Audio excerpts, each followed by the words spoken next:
No, very good morning to you. Well, the Taoiseach indeed has getting a special request and has been getting a special request from the Fitzpatrick company, because Matthew Fitzpatrick's family, as you know, Matthew is from, or was from indeed, Portumna. He is from Portumna, and he was murdered in Mannheim in Germany on the 11th of December 2010.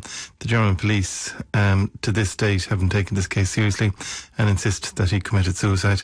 And all of the evidence that me, as a member of Joe Public, that I witnessed, I would have to say that the investigation needs to be reopened again and dealt with. But we just got an email from Patrick Fitzpatrick, who'd be Matthew's brother, and he and his family have been campaigning since 2010. That's 4 years, guys, nearly, of campaigning just to get justice for Matthew. And they have a website of that name as well. But he just sent us an email today to say, Keith, I find it interesting that Mr. Kenny will jump at the opportunity to meet with Maria Cahan, and rightly so, to discuss her abuse allegations. It's obvious he's doing so to score points against Sinn Féin. Either way, we've made numerous requests to Mr. Kenny to meet with our family to discuss the murder of Matthew Fitzpatrick, and no response from him. We're battling to get a meeting with Mr. Flanagan, and that's the Minister for Justice, and this has not been easy, but still no confirmation yet. It looks like the Irish government are very selective on who they will meet, i.e. it will have to score them election points, otherwise they're not interested. In addition to this, I believe that the Irish government are also afraid to confront Germany about our case. It is sad to say that this government is not a government for the Irish people. Patrick Fitzpatrick joins me on the line. Patrick, good morning to you. Good morning, Keith. 4 years on, we've been kind of every step of the road with you, and unfortunately this road isn't getting any easier. It's definitely not getting any easier. I mean, it's not disturbing that he's meeting Maria Cahill, but it's disturbing that I think it's going back about 3.5 years ago. My brother wrote to Mr. Kenny requesting a meeting with him. He received a response back from Mr. Kenny's secretary saying that Mr. Kenny will be writing to him. 3.5 years later, we're still waiting for that letter to appear from Mr. Kenny. We've made numerous requests to meet with him, and we've also made requests to meet with Minister Flanagan. I know Kieran Cannon, TD, has been active on this as well, who has worked hard in trying to get a meeting. But it is. Whether it's falling on deaf ears or not, we don't know, but they're certainly not making any moves to try and meet with the family. What we want to do is to talk to them about her case, to show them our evidence, and to go through the disgraceful investigation that the police carried out. How long? We don't understand why Mr. Sorry, apologise. No, don't apologise to me at all. How long is it going to take, though? Because, I mean, we're all getting older, and it's tough on the family. All you want is the truth to come out. Yes. And you know what the truth is. You want an independent investigation. You want the Irish government and the Department of Justice to cooperate in this, because the person who died on the 11th of December 2010 is an Irish citizen. Yes, absolutely. And it makes sense that the Irish government should play an active role in voicing their concerns about Matthew's case. We're not looking for the Irish government to carry out any investigation.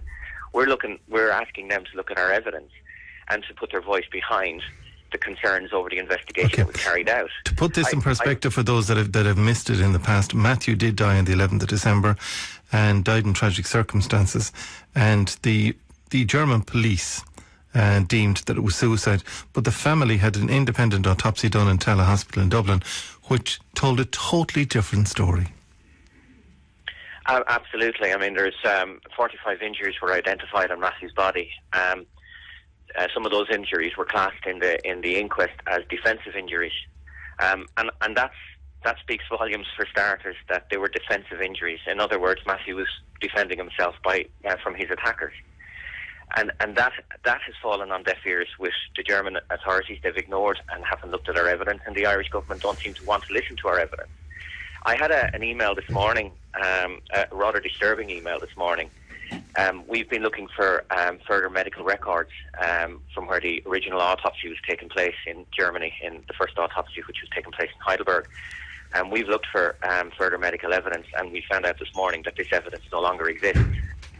Now, there's some very important information on CT scans that were pre-autopsy CT scans, and we've been told that they no longer exist. The disturbing fact of all of this is that... who sent you that email, Patrick? It went from Heidelberg to our lawyer, and from our lawyer on to myself.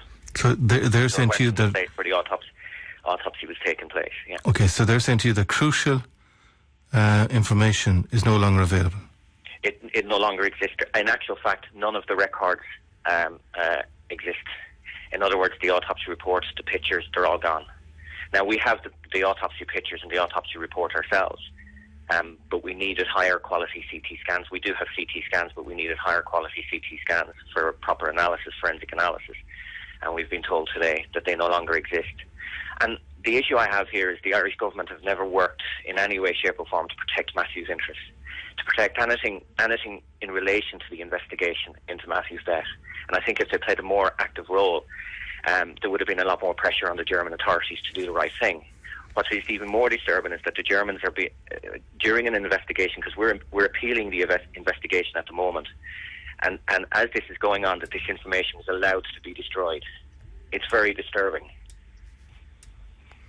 So, where is this appeal being heard, and when will it be heard?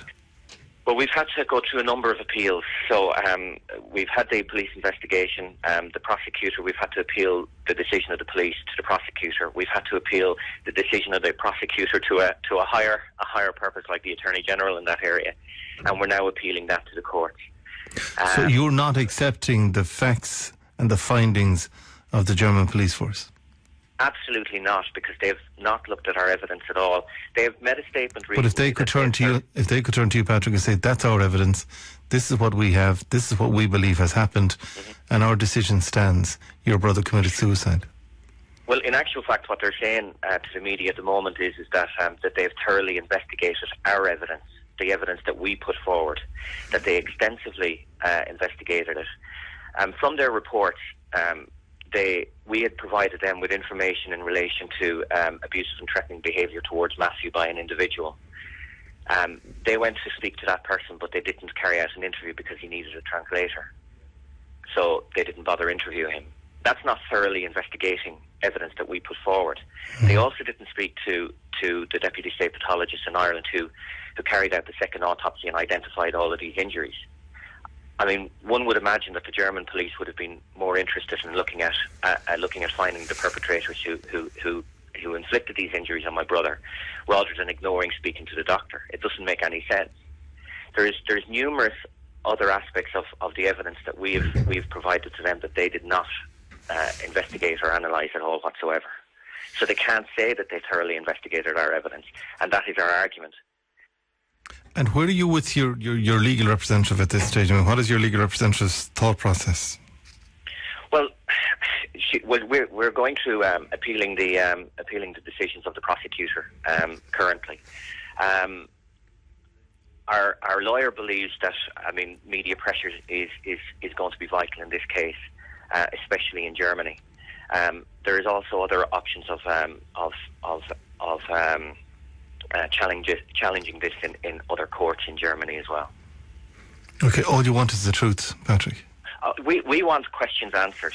There's evidence out there that has not been analysed by the German police, and the German prosecutor has refused to look at our evidence.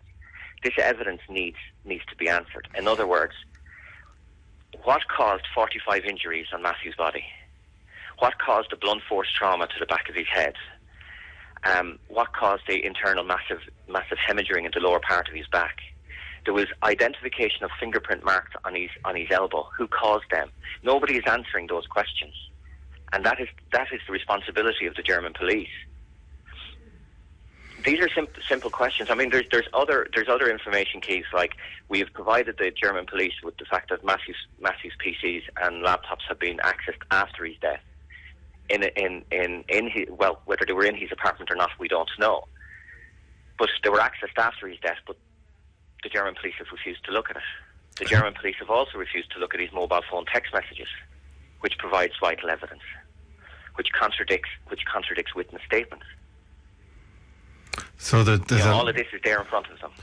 Yeah, what you want in all of this, I mean, of course, and I'm not being disrespectful, Patrick, but I mean, there is two sides, I suppose, to every story, but you want the Germans to take this seriously. You want them to go through the evidence, but you want for that to happen, you want the Taoiseach of our country and the Minister for Justice to get involved in this case. Absolutely. It is vital that they get involved in this case. It is vital that they look at our evidence. And it's vital that they stop becoming selective over the meetings that they have. And it's really obvious, even from me here living in the UK, it's really obvious that they're doing this to score. They're having this meeting this morning to score election points. What is so different and so wrong with them that they can't see the importance of meeting with Matthew's family in discussing this case?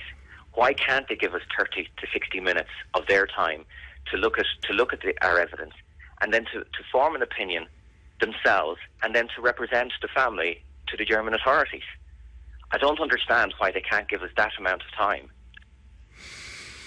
All right, we'll put it out there again. We will get onto the government press office and see can they do something on you on this one. It's very upsetting, and I'm just looking at some of the previous notes on this. It is very upsetting for the family, but it's very upsetting indeed that anybody's been put through this. I mean, what you want is the truth.